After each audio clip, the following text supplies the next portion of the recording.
Te encarezco delante de Dios y del Señor Jesucristo, que juzgará a los vivos y a los muertos en su manifestación y en su reino, que prediques la palabra, que instes a tiempo y fuera de tiempo, redarguye, reprende, exhorta con toda paciencia y doctrina. Esta mañana vamos en este espacio, a tener algo más parecido a una clase que a un sermón. Ya hemos tenido varios sermones, ¿verdad? Entonces, vamos a tratar de instruir, de enseñar. Hemos recibido unas cuantas preguntas y trataremos de contestarlas en la presentación de esta mañana, en relación con el asunto de la voluntad, de la entrega de la voluntad, en relación con el asunto de la transformación. Cristo dijo que cuando Él venga seremos transformados. Entonces, pues, hay enseñanzas de que hay transformación cuando Cristo venga de la mente y del cuerpo, en fin. Así es que vamos entonces a proceder en esta dirección. Y queremos comenzar con una declaración de la hermana Huay. Un segundito.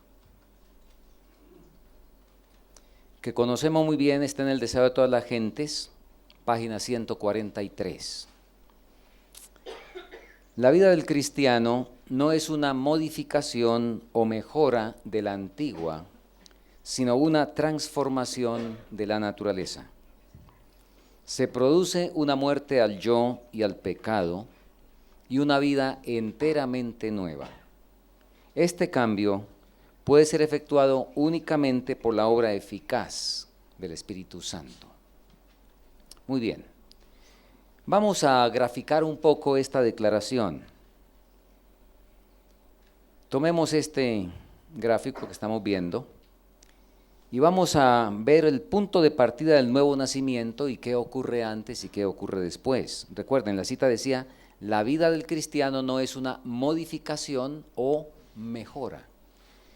Y podemos empezar a señalar algunas modificaciones o mejoras que pueden ser hechas simplemente con el esfuerzo humano. Y vamos a ver algunos puntos aquí, como enumeración, por ejemplo, el alcohol, perfectamente podemos dejarlo como un esfuerzo humano, el tabaquismo, cambio en la dieta, la asistencia a cultos, las ofrendas, en fin, las predicaciones, vegetarianismo. Todo esto pueden ser simplemente modificaciones o mejoras. Por supuesto son cosas que hay que hacer, pero pueden estar limitadas solamente al plano humano, ¿verdad? Porque son cosas que finalmente, ¿cuántos las hacen en el mundo? Bueno, todo el que quiere las hace, y con diferentes motivos. He dicho, por ejemplo, hablando de la dieta, que de todas maneras hay demonios más grandes que otros, ¿cierto? Unos más fuertes que otros. El apetito es, bueno, permítame llamarlo demonio, pero el orgullo es un demonio todavía más grande, porque el orgullo es capaz de dominar el apetito, y si no, pregúntenle a las reinas de belleza. ¿Por qué dominan el apetito? ¿Con qué objetivo? Bueno, todo esto puede hacerse entonces mediante el hacer humano. Pero cuando llegamos al punto de justificación, donde el Señor dice, tus pecados te son perdonados, y donde entonces hay una nueva criatura, ahora empieza la transformación. Y ahí ese es el punto de quiebre, ¿verdad? Entre la vida antigua y la vida nueva, entre las mejoras o modificaciones y la transformación. Y bueno, hay muchos detalles que pueden decirse acá, pero vamos a uno solamente para no atiborrar tantos asuntos. ¿Qué es lo que marca la diferencia? Ya vamos a verlo. Pero en la transformación, ahora encontramos cosas todas por dentro, ¿sí? Claro que se reflejan y se van a ver, por supuesto que sí. Pero la mansedumbre, y esta es sencillamente una enumeración corta ilustrativa, el dominio propio, la abnegación, la paciencia, la bondad, la fe. Eso corresponde a una vida transformada. Eso no es una vida modificada, es una vida transformada, ¿verdad? ¿Y la vida del cristiano qué es? ¿Modificación y mejora? ¿Es una qué? Transformación. De hecho, siempre que llego a este punto no dejo de mencionar, porque creo que es vital, el Sermón del Monte. Ustedes sin duda se han dado cuenta que el Sermón del Monte tiene dos partes bien definidas, bien definidas. Y los que tienen la Biblia de estudio, les animo para que luego en casa comprueben lo que les voy a decir, porque no tenemos tiempo de leer todos esos detalles. Hablando de una primera parte que es así cortica, y que está en Mateo 5, 1 al 12, que son las bienaventuranzas, la hermana White dice: agradezco al Señor porque hay orientaciones tan claras en su palabra. Si no tuviéramos más, sino esto, sería suficiente para que ninguno sea confundido. O sea, el que se quiera salvar, con Mateo 5, 1 al 12, con eso tiene. Y usted encuentra que ahí no hay nada de hacer. Interesante. Primero, ahí repasemos rápido. Bienaventurados los pobres de espíritu. ¿Eso qué es? Humillación. Humillación cuando se ve el pecado, cuando se ve el problema, entonces se acepta que somos pecadores, se acepta que no hay nada de parte nuestra. El paso siguiente, si somos verdaderamente pobres de espíritu, ¿es cuál? Llorar. Segunda bienaventuranza. Y los que lloran, de ellos es el reino de los cielos. Luego la tercera habla de los mansos. Y luego la cuarta habla de los que tienen hambre y sed de justicia. Y luego viene la otra, los misericordiosos. Y luego los de limpio corazón. Y luego los pacificadores. Y cuando usted tenga esas virtudes, le cae encima la octava bienaventuranza, que esa está fuera de usted, porque esa es la persecución. Persecución por ser. Y las bienaventuranzas son el ser. Y el Sermón del Monte habla en primer lugar del ser, y luego, de ahí en adelante, empieza a exponer el hacer. No les voy a decir que levanten la mano, porque creo que no la necesitamos levantar. ¿Quién de ustedes ha cumplido desde la primera vez que leyó el Sermón del Monte, ha cumplido todo el hacer que dice el Sermón del Monte? O sea, usted nunca ha codiciado, nunca. Nunca se ha airado. Nunca ha querido que le sirvan, si no ha querido servir. Y cuando le piden un servicio, y a veces con alguna imposición, como el hecho de que le lleven algo una milla, usted ha dicho: no, muy poquito, se la voy a llevar 2. Escuchen, es una tragedia meterse a hacer el Sermón del Monte sin ser. Resultado: fracaso, desánimo, derrota. Imposible el hacer del Sermón del Monte si no se es. Y por eso Jesús, recuerden, hay todo un librito inspirado para comentar ese sermón, y ese librito inspirado, ¿cómo es el título? ¿El qué? Discurso maestro de Jesucristo. Óigame, en ese discurso maestro, por donde usted lo mire, es una joya. Usted, a ver, 5 por 4, ¿cuánto es, Moisés? ¿Y 4 por 5? Ley conmutativa de las matemáticas, el orden de los factores, ¿qué? En el Sermón del Monte, cuidado, me van a aplicar la ley conmutativa. Porque el maestro perfecto hizo eso en un orden extraordinario, y cuando entramos a alterarlo, miren las que nos metemos, y voy a darles una sola ilustración. ¿Qué dijo primero Jesús? ¿Vosotros sois la luz o vosotros sois la sal? ¿Qué dijo primero? ¿Recuerdan? Y si no, revisen. Ahí está en Mateo 5. En primer lugar dijo: vosotros sois la sal de la tierra. Y después de ser la sal, fue que también dijo, vosotros sois ¿qué?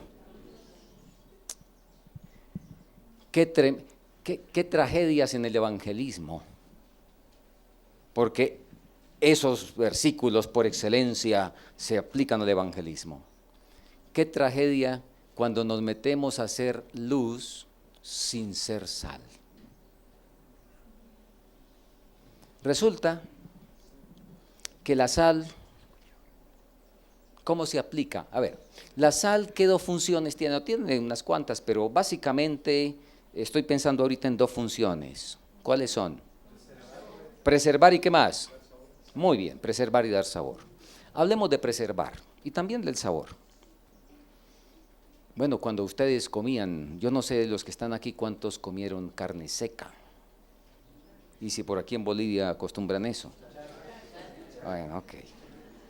Muy bien, y esa carne es bien salada, ¿cierto? ¿Alguna de ustedes saló carne alguna vez o no? Oh, bueno, hermana, cuando usted iba a salar la carne, usted traía la carne, 1 libra, 1 kilo, la colocaba aquí y luego traía la sal y se la ponía al lado y ya. O sencillamente se le echaba todo encima así en montón. ¿Cómo hacía? Tiene que reducir la carne lo más delgado posible para impregnarla en la mayor superficie posible, porque si no va a ser un desastre, ¿sí o no? Bueno, es un desastre como sea, pero ustedes me están entendiendo. ¿Está bien? Muy bien. Nótese, la sal tiene que entrar en contacto físico con lo que quiere preservar. Impregnar, sí, impregnarse para preservar.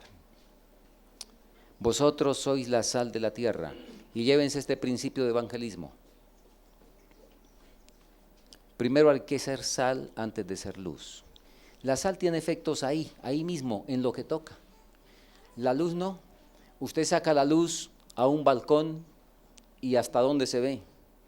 En una noche tremendamente oscura, es increíble cómo se alcanza a ver una lucecita a grandes distancias inclusive. Entonces, trayendo la aplicación, la sal, ¿dónde será que se aplica por excelencia? Hablando en términos nuestros humanos. ¿Cómo, hermana? Muy bien, me alegra que están conectados. En el hogar. Y ahora reciba esta figura física. Así como con la carne, usted está autorizado para frotarse con la esposa y con los hijos, con lo demás no está autorizado, ¿verdad? Así es que en primer lugar, usted debe cumplir la función como cristiano de sal antes de meterse a hacer luz. ¿Entendimos? Así es de que no vamos a cambiar el sermón del monte, no le vamos a aplicar la ley conmutativa, porque es el discurso maestro de Jesucristo y hay que dejarlo exactamente así como está. Muy bien, volvamos aquí porque me salí un poquito. A ver, aquí tenemos modificaciones y mejoras, ¿verdad? Algunas pueden hacerse, pero todo el hacer cristiano jamás podrá hacerse a menos que haya una transformación. El verdadero hacer cristiano jamás podrá hacerse a menos que haya esa transformación.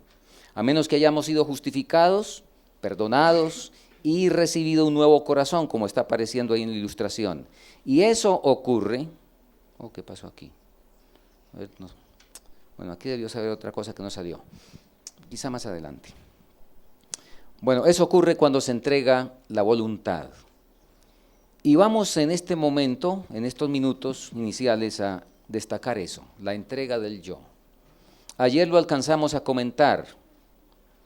La entrega del yo es la sustancia de las enseñanzas de Cristo. Deseo a todas las gentes, página 481. Ahora, ¿por qué razón? Sencillo, vamos a repasar, esto es muy sencillo, sé que todos lo tenemos, pero vamos a repasarlo para que nos quede más fijado. La razón es, y aquí Pablo toma una analogía del matrimonio en Romanos 7, que la mujer casada está sujeta a la ley del marido mientras éste vive. Y si se quiere volver a casar, ¿qué tiene que esperar? Pues que se muera. Y mientras no se muera, interesante, y a ver, aquí hay jóvenes. Yo sé que qué bendición los jóvenes que tenemos aquí. Escuchen para decir esto del matrimonio. Por ahí leí en estos días de esas cosas que aparecen en las páginas sociales, donde decía 5 puntos para el matrimonio a tener en cuenta. Y me gustaron, están muy buenos. Vamos a decir uno nomás, porque si no me meto en eso y termino en eso. Primer punto, cuando se va a casar, no hay opción B. Usted se comprometió, no hay opción B, o sea, no hay opción de divorcio. Usted tiene que entrar al matrimonio con esa mentalidad. No hay opción B, ¿está bien? Así es de que aquí Pablo nos dice no hay opción B. Si se quiere volver a casar, le toca esperar que se muera. Mientras no se muere, no hay opción B. La mujer casada está sujeta a la ley del marido. Jesús dijo en los evangelios, ninguno puede servir ¿a qué? A dos señores. Bueno, la Biblia está llena de alusiones a eso, Romanos 6:16. Entonces, por naturaleza, traemos la naturaleza pecaminosa y después con la formación educativa y todo lo demás, nos hacemos esclavos del pecado para muerte. Y por lo tanto, necesitamos que ese yo, ¿verdad?, con quien estamos, o ese yo que está casado con el pecado, ¿qué debe hacer?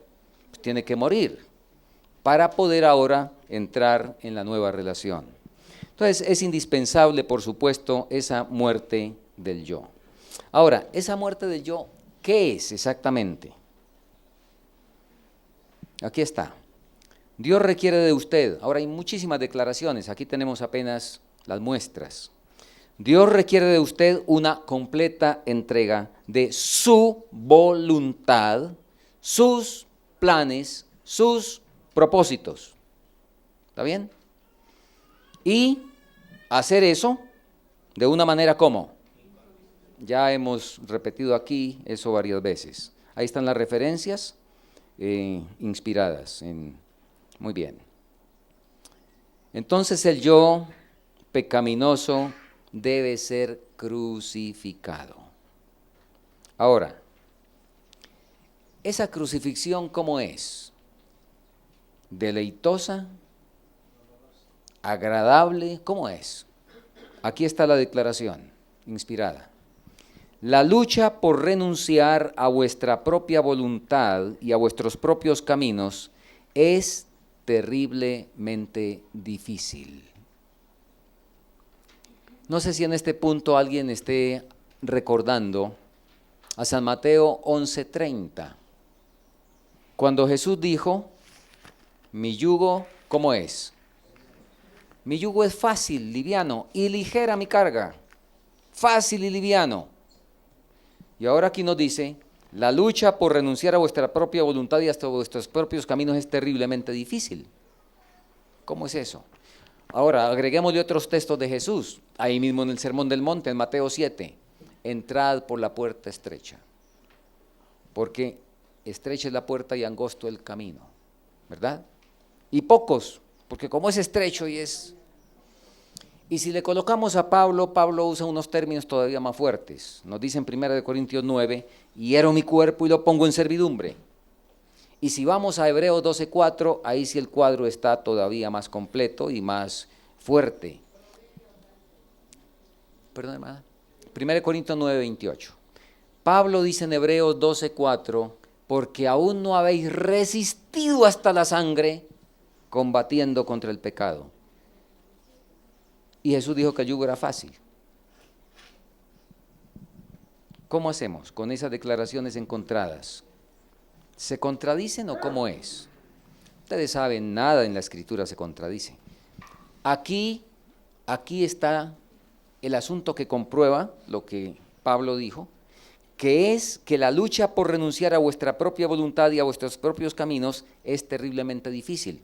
Y los que tienen la Biblia de estudios, no tengo aquí lo que sigue, Pero en la Biblia de Estudios, en el comentario de Mateo 11, 28 al 30, enseguida de este punto dice, pero una vez hayáis hecho esto, encontraréis descanso y paz. Entonces las dos cosas no riñen, lo que pasa es que son consecutivas. Lo que pasa es que primero es el dolor del parto y después la alegría del niño. Y yo no sé si la hermana tuvo hijos, ¿verdad? Cuando la visitaron para felicitarla por el niño, ¿alguno la felicitó? Muy bien. Cuando vinieron a felicitarla por el niño, usted se puso a contarle todos los dolores del parto y los sufrimientos y todo eso. O con una alegría, ¿qué hizo? Le mostró el niño, ¿verdad? Terriblemente, pero ¿dolió el parto o no dolió? Saben, sin embargo, las 7 mujeres, y bueno, voy a decir algo, me llamó la atención y aprecié la candidez.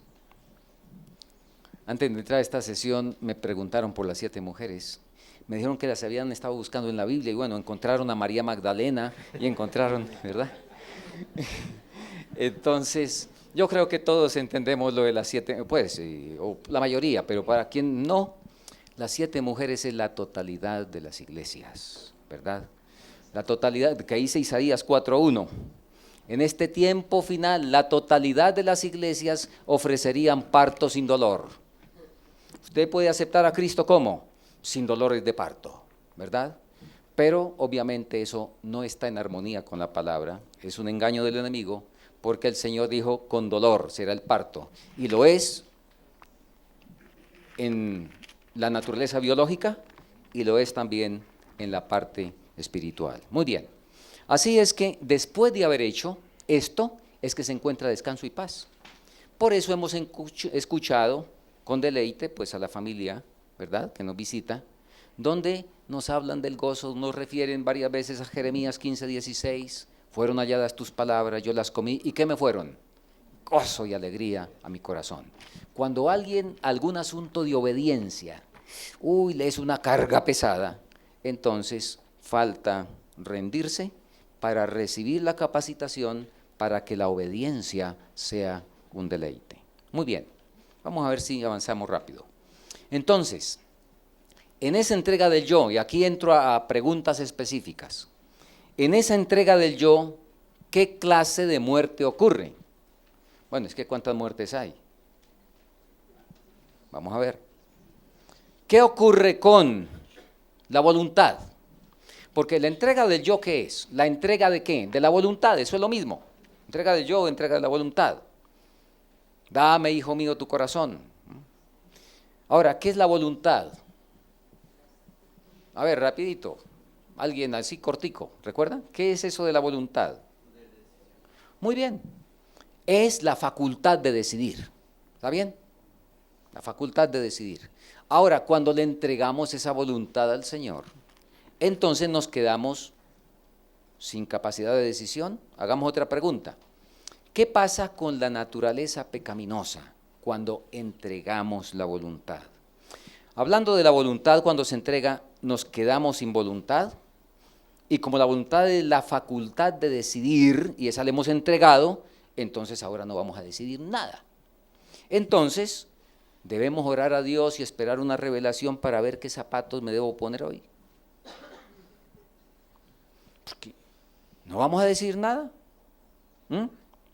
De hecho, hermanos, no sé si aquí en Bolivia haya ocurrido eso, pero en diferentes lugares, en Colombia, por ejemplo, bueno, gracias al Señor ya eso va muriendo, pero todavía quedan algunos reductos de una entrega al Señor de tal naturaleza que la gente se quedó de ahí en adelante sin voluntad. Y tienen como gran mérito, y es su enseñanza, se han rendido completamente al Señor, que no toman la más mínima decisión. Por la mañana, cuando piensan en el desayuno, van y oran, y no se mueven hasta que no reciben una impresión de si deben hacer en el desayuno avena o quinoa. Y hasta que no reciben la impresión, entonces el Señor dijo que quinoa, vamos a hacer quinoa. Y si ya otro había colocado la avena, se la quitan y hay que poner el quinoa porque recibieron la impresión. Tremendo. Y es así literalmente, ¿no? Y la hermana Huay tuvo que afrontar eso en sus días, eso no es nuevo. ¿Por qué en sus días? Y léanlo en Mensajes Selectos, tomo 2, página 88, donde la hermana Huay habla de esa corriente que llevaba las cosas del Señor a asuntos vulgares, dice ella, y que oraban para ver, ella dice textualmente, quién haría el almuerzo y quién lavaría los platos. ¿Correcto? Pero eso es lo que parece que ocurre cuando entregamos la voluntad. Porque si la voluntad es la capacidad de decidir, pues entonces no estarán en lo cierto. Ahora, dejemos ahí y vamos con la naturaleza pecaminosa. ¿Por qué es tentado usted? ¿Por qué soy tentado yo? ¿Cuál es, a partir de qué soy tentado? Eso que está ahí. La naturaleza pecaminosa. ¿Qué dice Santiago? Que uno es tentado cuando de su propia ¿qué? ¿Es qué? Un imán, una atracción. Entonces, como el yo murió, nótese, al entregar la voluntad, murió el yo, murió la persona. Y los muertos no sienten. Usted ahora quedó insensible a la tentación. O sea, empezaron las vacaciones. Se acabó la tentación porque como la tentación es el tiraje, ¿verdad? Es lo que le apela a usted. Yo no sé si al hermano Mester lo tentará el cigarrillo. Yo nunca fumé. El diablo a mí jamás me ofrece cigarrillo porque sabe que a mí me repugna. Me repugna desde los 5 años. Yo tuve una experiencia fumadora a los 5 años. Vivíamos en la ciudad todavía y pues yo veía gracioso que la gente, ¿verdad? Así es que, por supuesto, mis padres eran adventistas y todo eso. De hecho, él era ministro.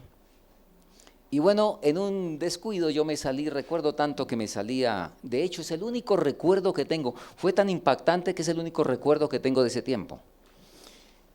Salí a la puerta de la casa, ahí en la ciudad donde estábamos, y pasó alguien fumando y tiró la colilla. Y uno niño, pues, ustedes saben. Así es de que yo fui, tan pronto él dio la vuelta en la esquina, yo tomé la colilla y le di una aspiración y ya se imaginan, me atoré, bueno, quedé curado de por vida. Así es de que yo soy exfumador, pero esa fue mi experiencia. Así es de que a mí el cigarrillo, igual que al hermano Mester, igual que a muchos de ustedes, pues eso no atrae. No, eso no es tentación. De hecho, Satanás no se pone a perder tiempo con las cosas que sabe que no nos atraen. Entonces, pero si el yo murió, dado que los muertos no sienten, entonces fue que quedamos insensibles a la tentación. Y si todavía tenemos sensibilidad hacia la tentación, entonces fue porque realmente no entregamos el yo. Entonces fue porque no murió el yo, ¿o cómo es eso? Muy bien, vamos a seguir.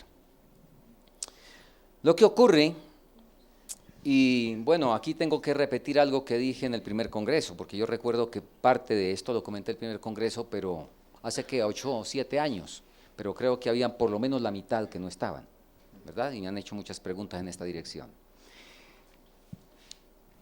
En el caso de Jesús y todos los crucificados de su tiempo había un proceso. Y aquí en San Mateo 27, 26 nos dice que Jesús fue azotado y se le entregó para ser crucificado. Ahora, él ya había tomado la decisión en el Getsemaní, ¿sí? Y ya en el Getsemaní, en lo que respecta a decisión, había sido crucificado. De hecho, si vamos a decisión, desde el principio del mundo, dice Apocalipsis. Pero estamos hablando de la circunstancia ya del hecho para el momento histórico. Muy bien. Ahora, en Romanos 6, y mire lo interesante, y creo que está correcta la conjugación en nuestro idioma, dice, nuestro viejo hombre fue crucificado para que el cuerpo del pecado sea destruido.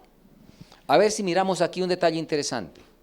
No dice, nuestro viejo hombre fue crucificado y por lo tanto el cuerpo del pecado quedó destruido, sino que dice, fue crucificado para que ahora ese problema del pecado sea, en el transcurso de, vaya siendo destruido. ¿Correcto? Y el mismo capítulo nos dice, no reine pues el pecado en vuestro cuerpo mortal, de modo que le obedezcáis en sus concupiscencias. No reine. No dice no exista, sino no reine. Quiere decir que quedó ahí algo, ¿verdad? ¿Cómo fue eso? ¿Qué fue lo que pasó? ¿Qué fue lo que pasó con esas tendencias pecaminosas? ¿Qué pasó con todas esas cosas? Aquí está. Palabras del Gran Maestro, página 71. Las inclinaciones naturales son mitigadas y sometidas. Nuevos pensamientos, nuevos sentimientos, nuevos motivos son implantados. Y otra declaración que nos refuerza esto. Los que quieran ser victoriosos deberán tomar en cuenta el costo de la salvación. Las fuertes pasiones humanas deben ser ¿qué? Entonces, la vieja naturaleza, la tendencia pecaminosa, no queda extirpada. Saben todos que es extirpada, ¿no? Queda es ¿qué? ¿Qué estamos leyendo? Sometida y subyugada. Y queda, se le decreta la muerte, pero es una muerte lenta. Ustedes me han escuchado repetir, a mí siempre me encantaría que el yo muriera de un disparo. En el paredón, pero no es en el paredón, es por crucifixión. Y Pablo, a ver, creo que Gálatas 2:20 lo pueden todos repetir de memoria, ¿cierto? ¿Con Cristo qué? Con Cristo estuve, dice Pablo, ¿o qué dice? Con Cristo estoy juntamente crucificado, ya no vivo yo, mas vive Cristo en mí. Bueno, sigue diciendo el resto, pero detengámonos ahí. Con Cristo estoy. ¿En qué fecha escribió Pablo eso? El libro de los Gálatas, Pablo lo escribió en el año 58. ¿Cuándo fue la conversión de Saulo? Por tarde en el año 35, si no fue en el 34, porque fue pocas semanas después, o máximo algunos meses después del apedreamiento de Esteban, y Esteban fue apedreado en el año 34. Así que coloquémosle por tarde que fue en el año 35 que ocurrió el camino a Damasco, donde Saulo se entregó y fue crucificado. Pero 23 años después seguía vivo, porque dijo, con Cristo estoy, yo estoy todavía crucificado. Y en 1 Corintios 15:52 dijo, cada día muero. ¿Correcto? Y permítanme, hermanos, tengan paciencia los que ya saben esta historia. Yo a esto lo llamo las dos muertes del yo. ¿Sí? Hay dos muertes del yo. La muerte que ocurre cuando se entrega, en ese momento, ahí se entrega el yo y es crucificado. Y empieza la muerte lenta. En la India hay una etnia que diferencia entre muerto y muerto bien muerto. El muerto es una persona que se desmayó, perdió el sentido, ¿verdad? Y que ustedes saben, estando bajo esa pérdida del conocimiento, pues usted lo puede pellizcar, usted le puede hablar, y él responde igual que el muerto bien muerto. Ellos dicen muerto bien muerto cuando ya la persona está lista para ser sepultada. Cesó la circulación, vino la muerte cerebral, se murió. Entonces ellos diferencian entre muerto y muerto bien muerto. Esa es su terminología. En la entrega, ¿cómo quedamos? ¿Muertos o muertos bien muertos? Muy bien. No quedamos muertos bien muertos. Eso es cuestión de tiempo, ¿verdad? Y ese muerto para que quede bien muerto, tiene un proceso. Y bueno, el Señor no quisiera que fuera tan largo, pero nosotros lo hacemos más largo de lo que debería. Porque el Señor no va a sellar a ningún muerto, va a sellar a los que estén muertos, bien muertos. ¿Está bien? En relación con el pecado. A los muertos, bien muertos, a los muertos no, en la ilustración que estamos diciendo, ¿verdad? Y el muerto, bien muerto, es el que ha alcanzado victoria, como estudiábamos ayer, el que ha conquistado allá ¿cuál monte? El Sión. Ese es muerto, bien muerto, a ese se le puede colocar el sello. A los simplemente muertos todavía no se les puede colocar el sello, ¿verdad? Claro, si ocurriera durante su proceso, en su tiempo, la muerte, el Señor sabe si era perfecto y recto en la estima del cielo, aunque tuviera cosas pendientes, pero si ha estado luchando de todo corazón contra esos defectos de carácter. Muy bien, vamos a avanzar porque nos falta más de la mitad. Nuestras voluntades, en la entrega de la voluntad, nuestras voluntades deben ser subyugadas y puestas en armonía con la voluntad de Dios. Ya estuvimos viendo eso, ¿verdad?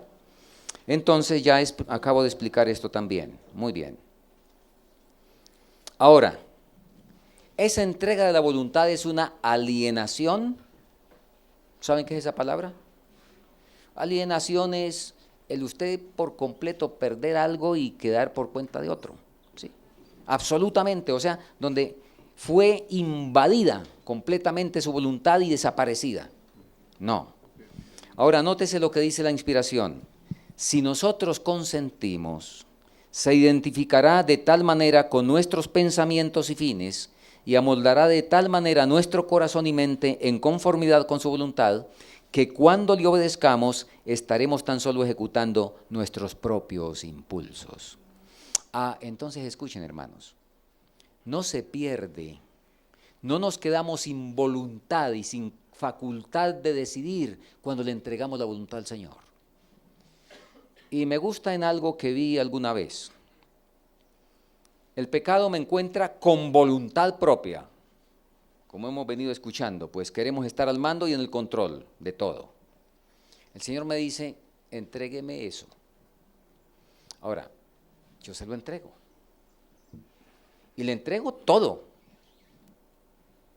Pero el Señor le dice, un momento, muy bien, ¿ya me entregaste eso? Él recibe esa voluntad, la limpia y se la devuelve, ¿correcto? Se la devuelve ahora limpia y purificada, para que usted pueda seguir siendo usted, para que no sea un autómata, para que no sea un robot, para que pueda seguir usted teniendo capacidad de decidir y siga decidiendo y siga eligiendo. Pero ahora, sus decisiones, ¿cómo están? Sus elecciones, ¿cómo están? En armonía con la voluntad de Dios. Y cuando usted tome sus propias decisiones, entonces estará tan solo ejecutando, o cuando obedezcamos al Señor, estaremos ejecutando nuestros propios impulsos. Dios nos devuelve la voluntad limpia, refinada y purificada. No se pierde. Ahí colocamos algo para una ilustración.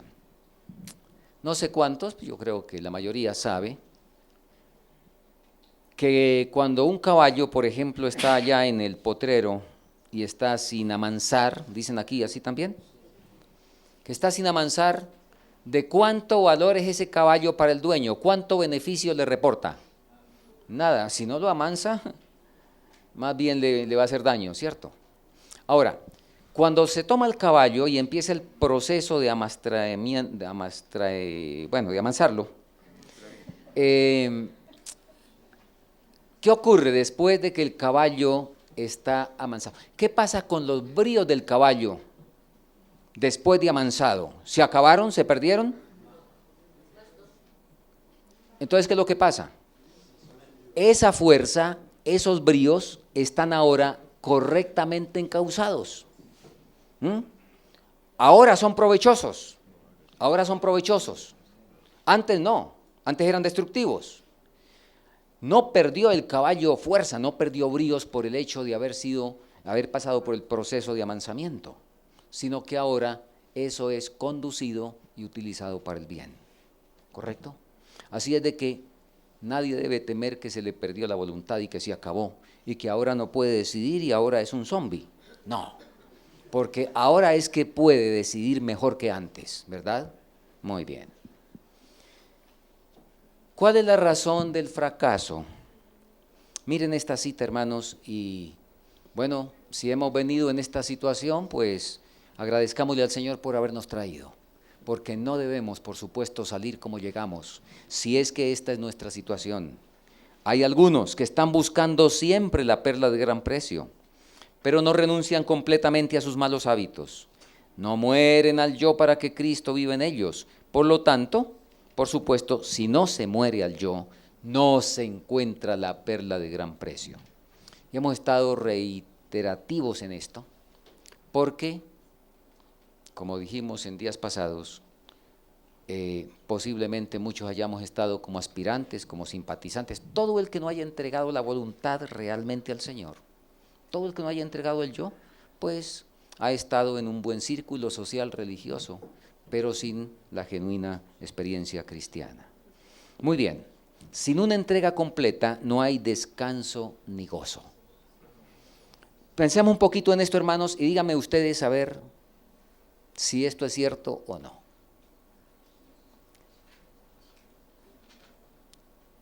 Piensen en eso.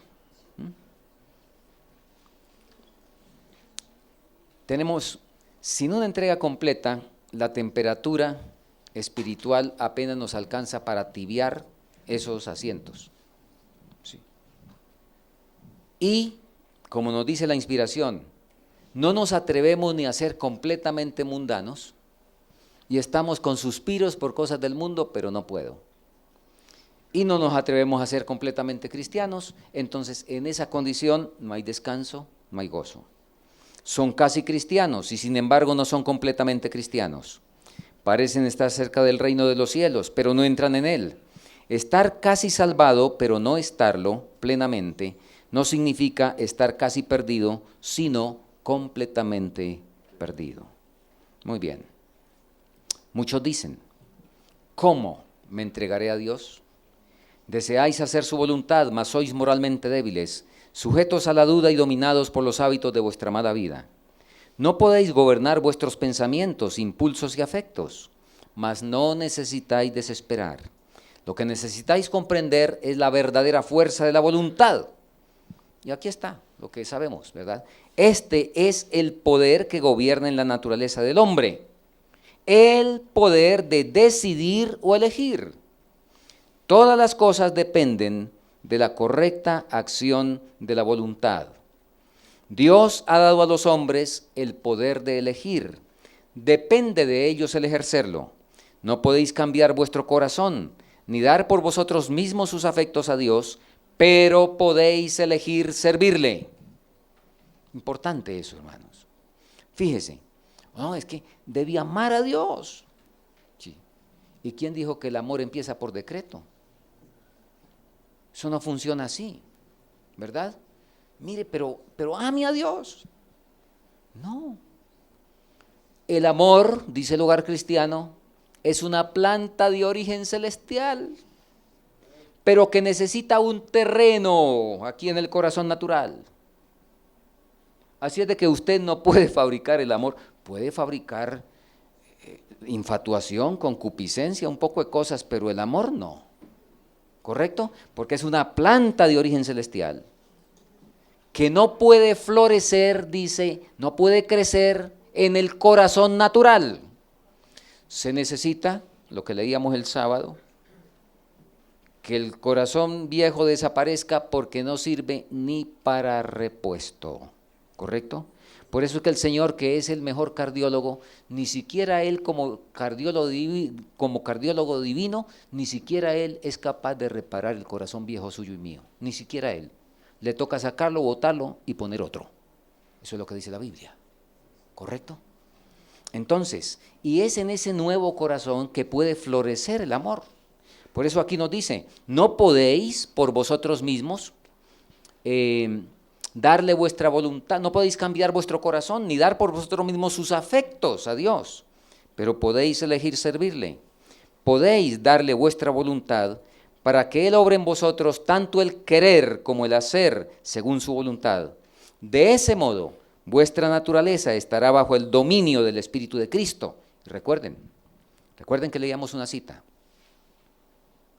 Cuando estemos diariamente bajo el control del Espíritu de Dios, entonces seremos el pueblo que guarda los mandamientos. ¿Cuántos de aquí hemos guardado los mandamientos? No levanten la mano. Pero si no hemos entregado la voluntad, si no hemos hecho esto, entonces nunca hemos guardado los mandamientos, aunque nos hemos sentado 40 años el sábado en el templo. Pero nunca hemos guardado el sábado, ¿correcto? Ni los demás mandamientos. Muy bien. De este modo vuestra naturaleza estará bajo el dominio del Espíritu de Cristo. Vuestros afectos se concentrarán en Él y vuestros pensamientos se pondrán en armonía con Él. No se alcanzan a ver, Camino a Cristo, página 47, es la referencia. Muy bien. Desear ser bondadosos y santos es rectísimo, pero si solo llegáis hasta allí, de nada os valdrá. Muchos se perderán esperando y deseando ser cristianos. No llegan al punto de dar su voluntad a Dios, no eligen ser cristianos en la semana de reavivamiento última del 2015. No eligen ser cristianos en el 13º sábado cuando se laven los pies. ¿Cuándo? ¿Cuándo es ahora? Oh, hermanos,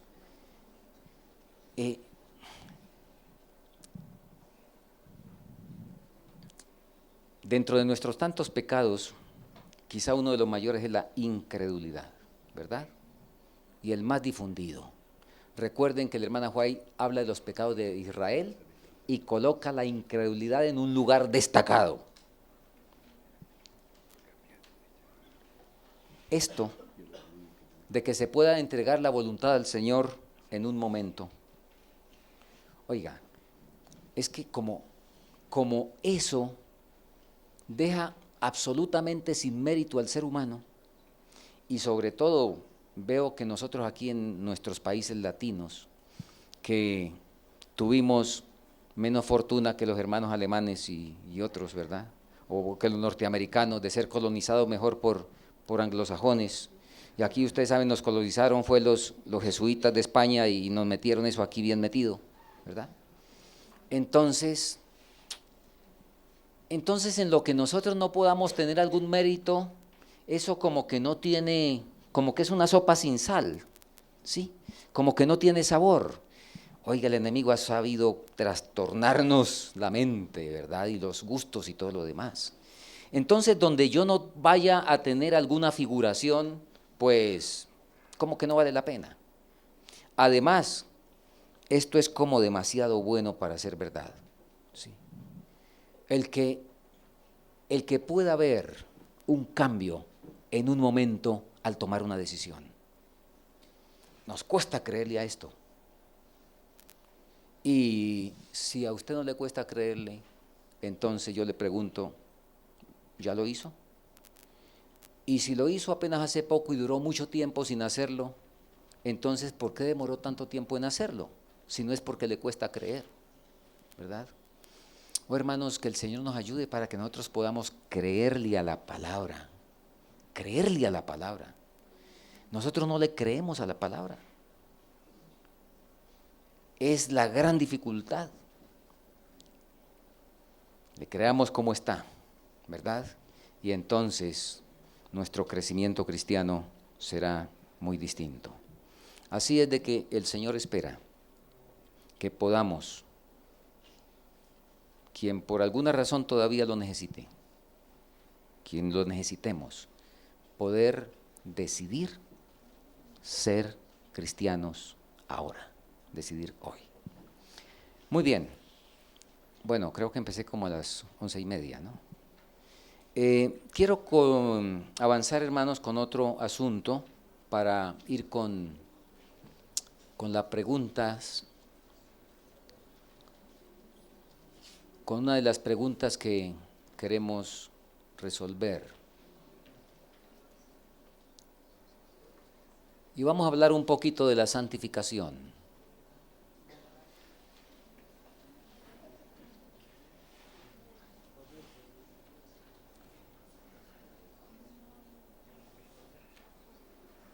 Bueno, aquí encontramos otra vez el cuadro, ¿verdad? Ahí a partir de la figurita del niño y todo lo demás es que ocurre, pues empieza el cambio, ¿verdad? El nuevo nacimiento, en fin. Y entonces empezamos el camino de la santificación. Recordemos, sin santidad nadie verá al Señor. Ahora, lo he dicho varias veces, pero no hemos leído la cita, así es de que vamos a leer la cita para que lo tengamos bien comprobado por el Señor. Cuando el pecador encuentra en la conversión la paz con Dios por la sangre expiatoria, la vida cristiana no ha hecho más que empezar. ¿Correcto? Ahí está. Conflicto de los siglos, página 523. Entonces, es muy claro. Es muy claro que es a partir de ese momento que empieza la vida cristiana. Antes de eso, ¿qué somos? Yo hice una lista por ahí. Sí, pero antes de eso, digamos, aquí empezamos realmente a ser cristianos. Entonces, estos 20, 30 o 40 años, ¿qué fuimos? Aspirantes, simpatizantes, curiosos, ¿verdad? En fin, cualquier cosa menos cristianos. Bien. Ahora, vamos a ir rápido con esto porque eso lo sabemos muy bien. Dios nos llamó a santificación, es la voluntad de Dios. Hemos estado repitiendo Hebreos 12:14, sin santidad nadie verá al Señor. Leamos este pasaje de la inspiración. La justicia es santidad, semejanza a Dios, y Dios es amor. Es conformidad a la ley de Dios, porque todos tus mandamientos son justicia, y el cumplimiento de la ley es el amor. La justicia es amor, y el amor es la luz y la vida de Dios. La justicia de Dios se incorpora en Cristo. Al recibirle a Él, recibimos la justicia. Muy bien. Ahora, aquí estamos reiterando lo que ya explicamos. Colosenses 3, 1 al 5 nos dice algo muy interesante. Nos dice, porque habéis muerto y vuestra vida está escondida con Cristo en Dios. Y enseguida el otro versículo dice, haced pues morir lo terrenal en vosotros. Interesante, que en este pasaje está una vez más ilustrado el hecho de la muerte, para empezar, y luego la muerte diaria y el seguir en el proceso hasta que muera todo lo terrenal que quede en nosotros. La genuina santificación no es otra cosa sino una muerte diaria del yo y una conformidad diaria para con la voluntad de Dios. La vida cristiana es una vida de entrega diaria, de sumisión y de triunfo continuo. A lo largo del camino no podemos bajarnos de la cruz. Si usted se baja de la cruz, inmediatamente grita otro. Se baja de la cruz y entonces quiere sacar partido en un negocio de otro. Se baja de la cruz y cada vez que se baja de la cruz, se baja para... Yo recuerdo cuando un servidor administraba por allá una congregación. Habían unos jóvenes que, estaban dando bastante inquietud. Una hermana me dice, yo quiero, y era una mujer, pero a veces las mujeres son bien valientes, ¿no? Bueno, de diversas maneras, deben serlo de acuerdo al Señor, pero a veces son valientes de acuerdo al mundo. Esta hermana me dijo, pastor, yo un día de estos voy a dejar de ser cristiana 5 minutos y en 5 minutos arreglo el problema con esos muchachos. Entonces, por 5 minutos iba a tomar vacaciones, ¿verdad? Le dije, hermanita, para esos 5 minutos es que necesita ser cristiana. Es justamente para esos minutos que necesita ser cristiana. La hermana se quería bajar de la cruz 5 minutos. Claro, en 5 minutos, como cuando estamos aquí sentados y nos levantamos, en 1 minuto alcanzamos, ¿verdad? Entonces, no hay que bajarse en ningún momento. Todo el camino, mire, ahí está la cruz, en todo el camino. El yo tiene que permanecer crucificado. Muy bien. Ahora, ayer lo mencionamos en el bautismo, ustedes lo saben. Al llegar a ese punto, entonces se recibe el don del Espíritu Santo. ¿Y para qué? Para hacernos grandes, para ser como Santiago y Juan. El que no nos trate bien y el que no nos caiga bien, pues que venga fuego del cielo, ¿sí? ¿Por qué es que dura? ¿Cuánto tiempo llevamos nosotros orando por reavivamiento? ¿Cuántos años? Esa cita por primera vez la hermana Joy la dijo específicamente en 1887. La mayor y más urgente de nuestras necesidades es la de un reavivamiento de la verdadera piedad en nuestro medio. Desde 1887, y por ahí tenemos un documento, donde está toda la historia. Inventamos 40 días de oración por el Espíritu Santo, o 15 días, o 20 días, o no sé cuántos días, ¿sí? Madrugadas y bueno, como sea. Yo no sé si aquí habrán llegado unos ayunos que hay en Colombia. 40 días de ayuno. El ayuno de hoy no ver televisión. Yo no sé si por aquí han llegado esos ayunos, pero por allá funcionan esos ayunos. Ojalá no lleguen. Ojalá no lleguen. Sí. Oh, hermanos, tremendo. Esto, ¿para qué? ¿A quién da el Señor el Espíritu Santo? Por eso es que llevamos cuántos años, ya más de un siglo orando por el Espíritu Santo. El Señor no nos lo ha dado, ¿por qué? Pues para que lo usemos como Santiago y Juan. Él no lo puede dar mientras no haya un nuevo corazón, porque ¿cómo lo vamos a usar? ¿Cómo lo vamos a usar? Como si usa el Evangelio de la prosperidad, ¿verdad? Entonces imagínense con Espíritu Santo cuánto no podemos hacer.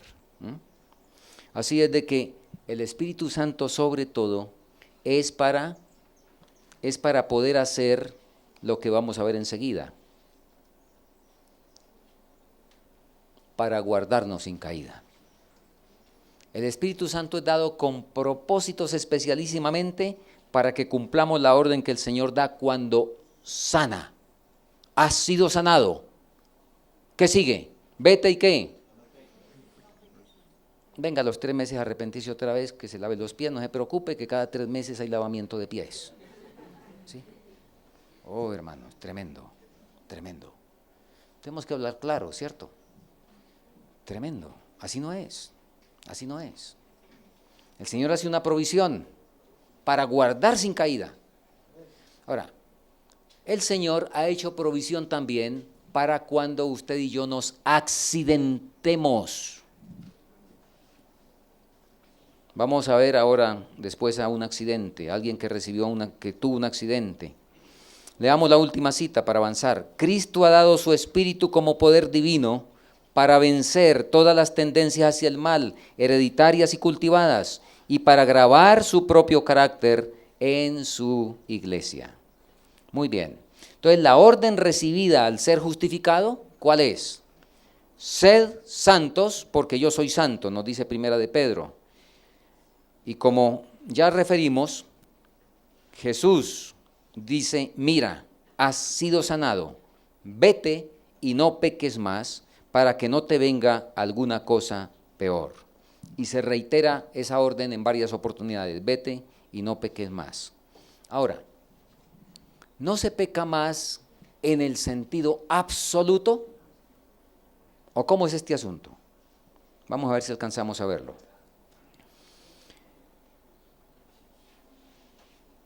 En la santificación tenemos algunos dilemas como este que Pablo presenta, donde hay un asunto que puede a alguno, al verlo superficialmente, confundirlo. Pablo en Filipenses 3:15 dice que los que ya somos perfectos, pero en el versículo 12, y leer del 2 y pasar al 15, habrá una diferencia de unos 20 segundos. 20, 30 segundos antes, Pablo ha dicho, no que yo lo haya ya alcanzado y que sea perfecto. Acaba de decir que no es perfecto y en el versículo 15 dice, los que ya somos perfectos. ¿Está confundido Pablo? ¿Cómo es eso? Ahora, Primera de Juan 3:6 dice, todo aquel que peca no le ha visto ni le ha conocido. Y aquí hay un caso de un hombre del Antiguo Testamento. En Números 20:12 nos habla del pecado de Moisés en los límites de Canaán, cuando golpeó la roca. Tomando los dos pasajes, Juan, ahí lo estamos leyendo, dice, todo el que peca no le ha visto ni le ha conocido. Entonces, respecto a Moisés, viene la pregunta, ¿Moisés no había conocido al Señor cuando golpeó la roca y pecó? ¿Sí lo había conocido o no lo había conocido? Y entonces, ¿cómo arreglamos este problema de estos dos versículos? Bueno, ustedes lo saben. Primera de Juan 2:6, 3:6 queda explicado, creo que en el versículo 8, donde dice, no practica el pecado. ¿Sí? No es que no sea accidente. Por eso, Primera de Juan 2:1 dice, hijitos míos, plan A, plan de Dios, se dio la provisión para guardaros sin caída. Estas cosas os escribo para que no pequéis. Pero, si alguno se hubiere accidentado, ¿sí? ¿Y qué es un accidente? ¿Cada 3 meses tiene usted un accidente? Si cada 3 meses se accidenta, si cada 8 días, si todos los días se accidenta, por ejemplo, con la ira, eso no es ningún accidente. Moisés se accidentó una vez en 40 años. Ese sí es accidente. Ese sí es accidente. El hombre más manso, imagínense, era el hombre más manso de todos los que ven en la tierra. Y de paso, fue que Moisés nació en un hogar de la Inmaculada Concepción. ¿Saben qué es eso de la Inmaculada Concepción? ¿En qué hogar nació Moisés? Bueno, Jocabed hizo un buen trabajo con él, por supuesto, pero parece que Moisés no era tan manso del todo, porque para matar a un egipcio así de entrada, pues yo no sé cómo se mata a la gente con mansedumbre, ¿sí? Y además Moisés, recuerden que fue entrenado como general y era el comandante de los ejércitos de Egipto. Y usted en el ejército no puede decir, tenga la bondad, haga el favor, si le parece, ¿cierto? Si le gusta. Así es de que Moisés duró 40 años aprendiendo mansedumbre, pero qué bendición. Un hijo del trueno como fue Juan. Y me da la impresión que Moisés era por ahí cerquita.